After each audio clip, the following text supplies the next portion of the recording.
Olá pessoal, João Vitor Wrobleski, estudante de Psicologia, e este é o segundo vídeo de uma série de 3 vídeos, uma sequência. Então, se você ainda não assistiu ao primeiro, eu recomendaria que assistisse o primeiro vídeo dessa série, até mesmo porque assistindo o primeiro vídeo é onde eu trago algumas bases de dados, alguns lugares onde você pode estar buscando artigos científicos e material acadêmico para estar realizando pesquisa científica. Então lá você aprende, ou ao menos tem acesso a algumas informações, de como estar buscando material de pesquisa. Aqui você vai entender de como estar escrevendo a partir desse material de pesquisa que você encontrou. Então, por isso é de suma importância assistir o primeiro vídeo, que a partir dele você vai encontrar o material, conteúdo para ler, e depois de ler esse conteúdo, esse material, aí sim você vai partir para escrever algo a respeito desse conteúdo e desse material. Bom, a primeira coisa então que a gente vai estar... Antes disso, dar os recadinhos básicos.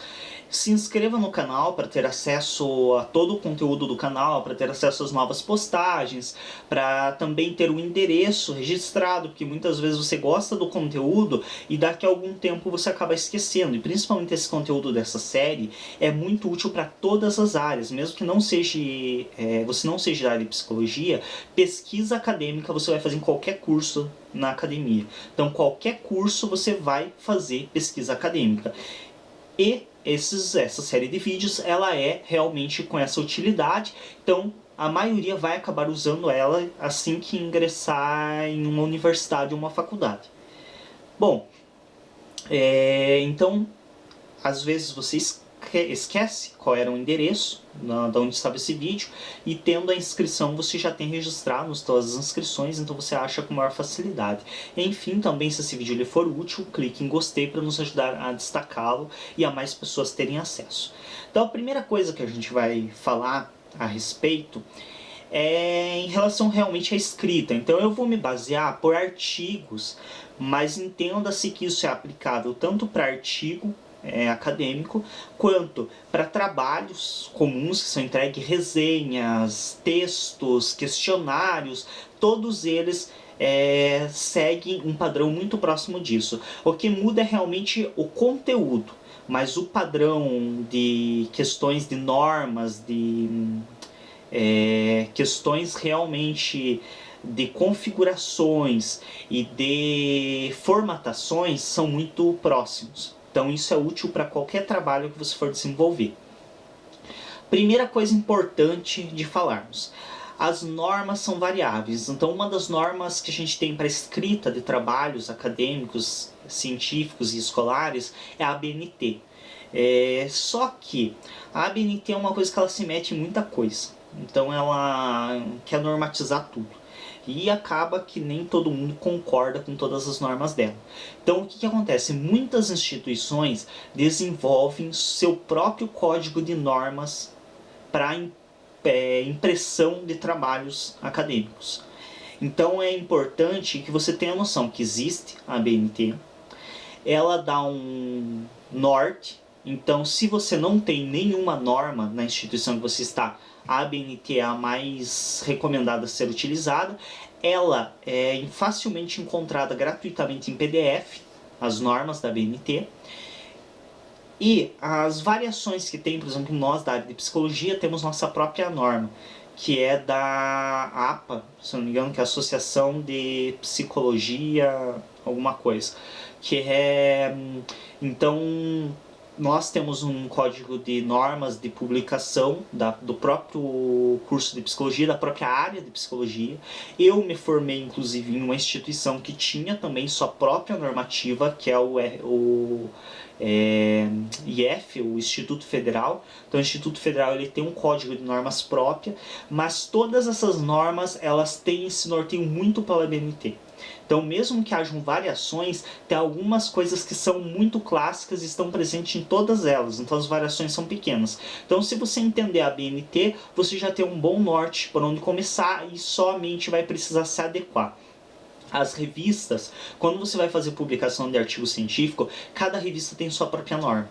Então você vai ter que ler as normas daquela revista e adequar o seu trabalho a elas. Mas em geral a maioria delas não foge muito da ABNT. Então tem coisas, regras assim que são muito básicas, como tamanho de letra, tipo de letra.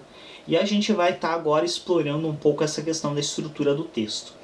Então eu vou falar mais sobre a importância. Esse papel não tá das melhores coisas a impressão, porque a minha impressora é uma...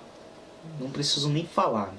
Já gastei dinheiro, já mandei limpar, já mandei arrumar, e a impressora não presta mesmo. Então é difícil de imprimir com uma qualidade muito boa. Então me desculpem os borrões aí, mas ainda está legível. Então a primeira fonte que nós temos aqui é a Times New Roman, em fonte 12. Isso daqui é padrão da ABNT. Então a ABNT recomenda que todo o trabalho acadêmico que você for escrever, trabalho escolar, ele seja escrito em fonte 12, Times New Roman, ou 12 Arial, que é essa de baixo. Então essa de baixo aqui é a 12 Arial, é o meu nome que está ali, o nome da fonte e o tamanho dela. Então a de cima é a Times New Roman 12 e a de baixo é a Arial 12.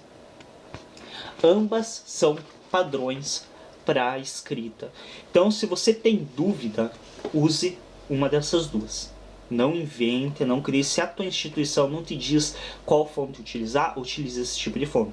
Tanto é que no Windows mais antigo, a Times New Roman ela já vinha no Word como fonte padrão. No mais novo veio uma outra, mudaram. Mas no mais antigo a Times New Roman era o Arial, alguns também vinham com Arial. Aí por que dessa fonte? Então por que das normas? Eu gosto de normas, eu amo normas, ao contrário, eu detesto normas. Literalmente, é uma briga que eu sempre tive. Porque eu realmente tenho um desprezo gigantesco por normas e por regras de escrita. Por que eu tenho esse desprezo? Porque eu acredito que as normas elas acabam te bloqueando tanto que te deixam um pouco espaço para criatividade e o texto acaba perdendo um pouco da identidade do autor. Porém, eu sei que elas são necessárias. Por que elas são necessárias? Porque, infelizmente, a maioria dos alunos e das pessoas que escrevem na área científica não tem muita noção. Vai ter muito aluno me xingando por afirmar isso. Mas é verdade. E vocês já vão entender como isso é verdade. Por exemplo, se eu escrever como a terceira linha aqui, ó, dá uma olhada. Estão conseguindo entender o que está escrito ali? Não? Sejam bem-vindos ao clube, porque nem eu que digitei estou conseguindo entender direito. Só sei que é o meu nome mesmo, porque eu repeti o meu nome em várias formas como exemplo. Então, o que é esse caso? É a mesma Arial, como de cima, como daqui, porém essa aqui está em fonte 8. A gente vê que é bem complicado de ler. Então ela já tem aqui ainda quando é uma palavra, duas, tudo bem. Mas você lê um texto inteiro com uma fonte tão pequena, se você colocar ela em Times New Roman ela fica ainda menor, porque algumas fontes elas variam o tamanho. Então conforme a fonte ela fica maior ou menor na mesma medida de letra, é muito difícil. Então se você faz um texto nessa fonte, o teu leitor vai forçar a vista, vai ter danos oculares aí para estar entendendo o teu texto. Então não tem realmente como. Então por isso vem estabelecido como 12 o padrão para corpo de texto. Para citação direta 10. Mas é a questão da ABNT, então acessa, puxa em PDF a ABNT para ter acesso a isso. E aí por que eu digo que o aluno é um bicho desgraçado? E eu me incluo nisso, sou aluno obviamente. E por que é tão importante que tenha a norma para estabelecer uma regra de escrita? Quantos já não ouviram o professor falando, faça uma resenha de 2 páginas acerca de tal coisa, faça um texto de 4, 5 páginas acerca de tal tema. Aí, sempre, né, se o professor não pedir na norma, sempre vai ter um engraçadinho que vai fazer uma resenha ou um texto com esse tamanho de letra. Por quê? Porque aí vocês veem aqui, ó, que a mesma palavra aqui em cima, no primeiro caso, está ocupando meia linha, mais ou menos. No segundo, menos 1/3 de linha, mas porque a palavra também é um pouco menor. No terceiro, como a palavra é a mesma de cima, mas como está em fonte menor, você veja, ocupa 1/6 da linha. E olha quanto que ocupa no terceiro caso, no quarto caso aqui. ocupa 2 linhas. Então sempre tem um engraçadinho que bota uma fonte desse tamanho, aumenta as margens desse tamanho, para que o conteúdo de uma página vire 10 páginas para encher logo e entregar como se isso fosse fazer uma boa nota.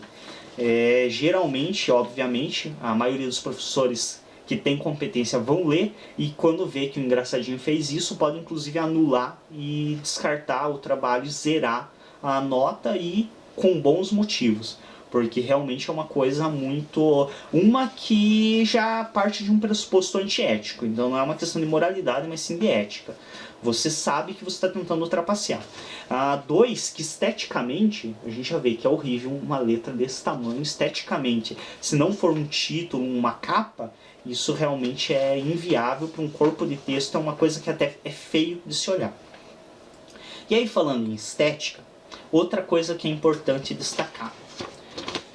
Deem uma olhada nas próximas letras. Então, ó, essa daqui é uma das letras. Aqui embaixo tem outras. Todas são a mesma palavra. Por que eu trouxe essas letras? São bonitas, são lindas. Eu pessoalmente acho linda. Principalmente algumas delas, como essa primeira, esta daqui. Eu acho lindas, fantásticas, que elas imitam uma letra manuscrita. Porém, qual que é a finalidade de um texto digitado e não manuscrito? Facilitar a leitura. Porque a manuscrita, realmente a gente sabe que nem todo mundo tem uma letra legal. Diga-se de passagem, eu tenho até isso aqui, eu nem vou mostrar. Deixa eu ver se tem alguma coisa melhorzinha pra mostrar, porque aquele primeiro dá até vergonha de mostrar. E esse aqui não é muito diferente, mas vocês vejam aqui, ó. Eu, melhor do que ninguém, sei o que é realmente ter uma letra praticamente incompreensível. Então a função, a finalidade do digitado, ao invés do manuscrito, é justamente estar possibilitando ao leitor fazer uma leitura mais facilitada desse conteúdo. Então, se você colocar uma fonte, como a gente vê que são essas aqui, e aí eu trago a última como mais evidente de todas, né, que todo mundo conhece aquelas fontes loucas do Word, de símbolos, que ninguém entende nada daquelas fontes. Pessoalmente desconheço a utilidade dela também, porque a maioria não vai se dar o trabalho de se treinar para ler uma fonte dessa. E também não é para esconder conteúdo, porque nem essa utilidade ela não tem, já que se você colocar isso daqui no Word e transcrever, selecionar e pedir para ele alterar de fonte, você entende normalmente. Então, na verdade, é uma fonte bem sem sentido, que é que o Windows traz no Word, e que realmente é ilegível. Então essa última, mais do que todas as outras, deixa evidente o quanto uma fonte pode ser ilegível. Vocês já imaginaram, apesar da estética, já imaginaram ler um texto inteiro com uma fonte dessa? Você veja, essa aqui tem fonte 18, bem maior do que a de cima. E se você vê a de cima aproximando, você consegue ler. Principalmente a Arial de baixo, a segunda linha, que está em fonte 12, bem menor. Essa aqui está em fonte 18, muito maior. E olha, essa aqui principalmente só realmente sabe porque é a mesma palavra que tá em ambas as linhas. Mas é muito difícil de entender o que está escrito. Inclusive vocês veem que ela é bem menor do que as outras, apesar de ser a mesma palavra. Então isso dificulta a leitura. Por isso que existe a norma, por isso que existe um padrão de letra, que é a Times ou a Arial, para facilitar a leitura. Então isso é importantíssimo. Margens também são padronizadas. Geralmente quase todos os textos, o corpo do texto é solicitado que ele seja centralizado, que é quando as margens ficam todas alinhadas, ambas as margens ficam alinhadas. Então, para ficar esteticamente mais agradável. Qual que é a função dessa norma, além das normas a auxiliarem na compreensão do conteúdo? Elas também servem para estar auxiliando a tornar as coisas próximas. Então todo o trabalho acadêmico ele fica meio parecido. Para mim, isso perde muito porque tira a característica e a identidade do trabalho. Porém, em questão de praticidade, isso facilita muito. Porque você consegue letras semelhantes que são fáceis de entender, são muito legíveis. Você consegue uma estrutura muito próxima, então que já te dá uma identificação com aquele texto. E você evita esse tipo de coisa, ou uma letra dessa, ou letras como essas, que apesar de esteticamente agradáveis, são letras para se usar em convites, por exemplo, de convites de casamento, convites de aniversário, que são realmente coisas que você vai escrever um parágrafo, então a pessoa pode ler normalmente. Agora, vocês já imaginaram você ler um texto de 100 páginas com uma letra dessa? É bem complicado, né? Então isso é muito importante para estar entendendo o sentido das normas. Eu não vou aqui falar exatamente quais são as normas da ABNT. Posso citar algumas, por exemplo, a maioria dos textos ele vai ser solicitado, seja artigo, seja tese, vai ser solicitado que seja centralizada, com fonte 12, tamanho 12, Arial Times New Roman, com espaçamento entre linhas de 1,5, com citações indiretas, entre aspas, até 3 linhas no meio do... aliás, indiretas pode ser feito direta, sem destaque. Citações diretas de até 3 linhas podem ser feitas no corpo do texto, entre aspas, em tamanho 12 normal. Acima de 4 linhas devem ser feitas recuada 4 cm da margem esquerda, em tamanho 10 de fonte, com espaçamento entre linhas de 1. Mas isso tudo tem nas normas da ABNT. Então a intenção necessariamente deste vídeo é dar uma prévia, um esclarecimento do porquê existem as normas, qual a importância e sentido delas e por que é indicado também você segui-las. Porque no caso eu já vi pessoalmente de professor não exigir norma, de não deixar estabelecido, e aí o aluno aparecer com uma gracinha que nem essa, e o professor simplesmente zerar o trabalho e realmente tendo o ponto de vista dele defendido, afirmando que não, você foi simplesmente antiético, tentou burlar um tanto de escrita estabelecido, e por isso foi anulado o trabalho e acabou. Outros também de muitas vezes nem por sacanagem, mas por realmente tentar deixar o trabalho mais bonito, acontecer isso daqui, também o professor anular porque simplesmente alegou não ser legível, não conseguiu entender. Então simplesmente anulou o trabalho. Então também é uma medida de segurança em relação a você estar seguindo essas normas, porque se um professor alegar ao corrigir seu trabalho, que não compreendeu a letra, se está em uma fonte padrão das normas, não tem. Se a impressão está boa e está numa fonte padrão, tamanho e modelo de fonte padrão, o professor não tem como alegar que não conseguiu entender o teu texto digitado. Então, realmente não tem como ele fazer essa alegação. Outra coisa também para você ter também um parâmetro, porque muitas vezes a pessoa fica indo, putz, mas será que fica bom assim? Será que fica bom do outro jeito? Será que... Assim você sabe que vai ficar bom porque está dentro da norma estabelecida. Enfim, bom, existem... Então já falamos sobre os motivos das normas, né, a importância delas, tamanho e modelo de letra, a estrutura de texto em relação a essas questões de realmente de estar fazendo o centralizado, espaçamento entre linhas do e-mail, tudo isso você vai ter que se adequar às normas ou da tua academia, ou da revista na qual você está tentando publicar, ou da ABNT. Por que eu não estou dando muita ênfase em explicar, é assim, é assado? Porque se eu explicar pela ABNT é um geralzão, é útil, mas isso vocês encontram digital, em PDF, para baixar e estar lendo a respeito e estar adequando o texto. Se eu explicar, por exemplo, a norma de uma instituição, não é aplicável para outra. Então, por isso que eu não vou estar me estendendo nessa questão, porque realmente as normas são específicas de cada instituição, não variam tanto assim, mas muitas instituições têm suas particularidades, como por exemplo a posição do número da página, coisas do gênero, que acabaria por dificultando um pouco eu estar explicando esses detalhes.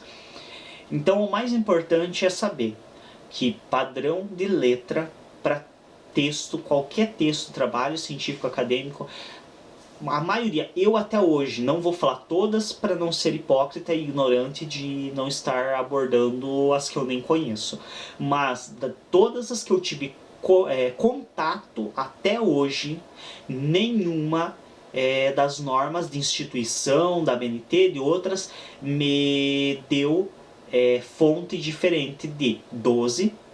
Nenhuma delas proibia usar Times New Roman ou Arial, e nenhuma delas admitia fonte no texto maior que 14. A maioria delas, acho que teve uma que eu peguei que admitia até 16, perdão. Mas a maioria delas é fonte 12 no corpo, algumas admitem 14 ou 16 nos títulos e nome de autor, só. O resto, o corpo quase sempre é em fonte 12, e quando é citação direta em fonte 10. Aí as questões de margem, de citação direta e indireta, isso eu recomendo realmente estar procurando na ABNT, porque aí também é variável. Se você for escrever artigo, é de um jeito. Se você for escrever monografia, muitas vezes é de outro jeito. Se for escrever tese, é de outro jeito. Então é necessário realmente estar buscando. A intenção principal do vídeo é dar um entendimento de que a norma ela existe. Por quê? Porque as pessoas não têm capacidade de ter bom senso, muitas vezes, de saber que uma letra desse tamanho esteticamente é desagradável e que uma letra desse tamanho é praticamente impossível de ler sem uma tremenda dor de cabeça. E também para estar padronizando e deixando numa proximidade de aparência os trabalhos. Então, para isso que servem as normas. Qualquer um que for ingressar em uma instituição séria, de curso técnico, de curso de de algum curso de especialização, ou até mesmo na graduação ou pós-graduação, nem se fala aí para mais, mas nos níveis de graduação de faculdades também, qualquer instituição de boa qualidade, qualquer faculdade bacana que você vai entrar, vão ser exigidos de você que o teu trabalho ou siga a norma da ABNT ou siga a norma padronizada daquela instituição. Então é importante entender os motivos para existirem as normas e o porquê delas, para estar também se adequando a elas quando se faz necessário. E não adianta, todo mundo que for trabalhar com pesquisa, no mínimo, mesmo que seja durante a graduação e depois não vai querer pesquisar, durante a graduação você vai ser obrigado a se submeter a certas normas. Então é padrão, realmente não adianta. Uma coisa importante é que a citação, que muitas pessoas, eu também sempre tive um pé atrás com a citação, porque citação demais também torna o texto pesado, mas quando nós falamos em escrita acadêmica, é importante sempre citar. Então se você pegou uma ideia, uma frase de um autor para trazer para o teu texto, um trecho do livro, você sempre tem que identificar que essa trecho não é de sua autoria, tem que colocar o nome do autor. E aí também tem na BNT as normas, você coloca o nome do autor, entre parênteses o nome do autor em maiúscula e o ano da publicação do livro. Por quê? Porque não colocar isso caracteriza uma coisinha chamada crime de plágio. E o plágio é uma coisa que, por mais que no Brasil ele não seja tão condenável, no mínimo academicamente ele é. Então ele é passível de condenação legal, então você é obrigado a pagar a indenização por burlar direitos autorais, mas no Brasil isso não é levado tão a sério. Mas dentro da academia, no mínimo, você vai ter consequências. Então se você faz, durante o teu texto, você copia um trecho de um outro autor e não identifica que é desse outro autor, a partir do momento que for identificado, e acredite, os professores que pegarem o teu trabalho vão identificar. Porque geralmente você tem que pensar que a maioria das temáticas que um professor te passa para você fazer trabalho, ele já fez trabalho a respeito e ele já leu muitos autores da área. Então a chance de você pegar, e geralmente ele lê os autores mais conhecidos, e quando você for buscar autores para fazer o teu trabalho, geralmente os autores que você vai ter acesso mais fácil são os mais conhecidos. Então, automaticamente a chance de que ele tenha lido aqueles autores que você usou é muito grande. E aí, quando você copia e faz sem referenciar, as chances dele identificar são muito grandes. E quando ele identificar, geralmente a maioria dos professores vai anular esse trabalho, quase todos. Anular o trabalho é a menor das consequências, porque muitos ainda podem, inclusive, trazer outras punições. Se for um trabalho, por exemplo, de TCC, de trabalho de conclusão de curso ou de conclusão de pós-graduação, você pode, inclusive, perder o próprio curso, existem níveis aí de penalizações bem grandes. Em alguns você simplesmente perde aquele TCC é inutilizado, você vai ter que escrever outro do zero. Em outros você pode inclusive ter punições mais graves e, legalmente falando, se for no interesse do autor que escreveu, se isso chegar a ser publicado, apresentado em alguma parte, o que duvido que vá ser, já que geralmente é identificado antes, mas se chegar a ser publicado, inclusive tem medidas legais para serem tomadas onde você vai ser processado por plágio. E a dor de cabeça é grande. Então é importantíssimo destacar, tanto para reconhecer o trabalho de quem realmente escreveu, quanto para também estar trazendo credibilidade para o teu texto. Porque quando você se apoia em outros autores, significa que não é só você que tem aquela opinião. Então isso traz ainda mais credibilidade para o teu texto. Então, para mim, referenciar isso eu não tenho tanta... Não sou contrário a referenciar. Eu tenho algumas críticas em excesso de referência, aí realmente irrita. Mas eu não tenho críticas quanto a referenciar, porque não só pela questão de que é um direito do autor original do texto estar recebendo crédito pelo que escreveu, quanto também pela questão de que isso traz credibilidade para o meu trabalho. Então, quando eu falo num vídeo, por exemplo, se eu não referencio, se eu falar algo como se fosse por achismo, por coisa minha, é uma. Agora, quando eu trago, por exemplo, nos vídeos de psicanálise, isso é segundo a minha interpretação de Freud, de Sigmund Freud, é outra coisa. Porque eu estou me embasando e me apoiando em um autor muito conhecido da área e muito respeitado. Então, traz um outro aspecto para o trabalho. Então, é importantíssimo no trabalho acadêmico fazer referência. Espero que esse vídeo tenha esclarecido um pouco acerca do que é o trabalho acadêmico escrito, algumas questões da importância de seguir certas normas, a importância de referenciar também. Então sempre referencie, quando você trouxer pedaços do texto de outro autor, referencie. E aí, como eu disse, a BNT tem as normas de como referenciar, e também você consegue na academia qual você esteja, se ela tiver normas próprias, ela vai te disponibilizar também livros contendo essa norma ou arquivos digitais contendo as normas daquela universidade, daquela instituição. Lembrando, esse trabalho é de uma sequência, de uma série de 3 vídeos, então assistam o terceiro. Se não assistiram o primeiro, assistam também o primeiro. O terceiro vídeo vai estar disponível no canal como pesquisa 3 e vai ser falando sobre a construção de slides e apresentação. Então, como que se constrói slides, como que apresenta. Então, também esteja acessando e assistindo. Se inscreva no canal, clique em gostei para nos ajudar a destacar o vídeo e até um próximo vídeo. Obrigado a todos pela atenção.